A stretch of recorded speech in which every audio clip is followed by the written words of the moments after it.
All right, let me show you what I found on this one. So this is the backstory I told in the other videos. This car has been sitting since 1986, since it was brand new the first year in a hoarder's house, buried in a garage under a mound of stuff. So that's the backstory. So I tested it. It does have 100% R12 with absolutely 0% air in it. But look what I found when I opened up the high side. Now let me zero in on this for you guys so I can get you a close-up. Now you see that valve at the very tip there on that Schrader valve, the valve core, for you guys who haven't heard the word Schrader valve before. See how that's tarnished? It should be bright and shiny like that. That's brass on the end.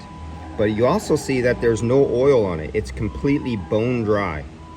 Now what that tells me is that this was ran low on refrigerant, and the compressor was used while it was low on refrigerant, maybe coming here. So what happens is there's no more oil left. Basically the compressor pumped it out. It's all up in the evaporator most likely, a lot of it, and there was so little refrigerant, just vapor gas was coming through the line, and it washed off all the oil, because refrigerant of the oil that it's used in is the best solvent to remove refrigerant oil.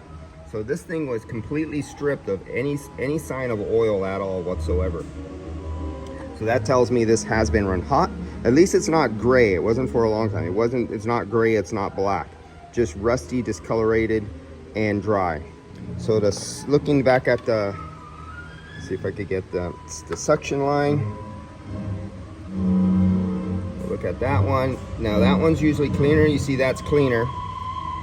No oil film on it, but it's not oxidized because it hasn't got hot like the other one. So that was the suction line one. That's from here. And this is the liquid line from there. And this is the vehicle that the shop is just flipping really fast, because he got one killer deal on this thing. That's all. Just wanted to make you aware of that. When you see a completely dry high side line, and this is the liquid line, it's not a vapor line, a liquid line, there is no oil in that line.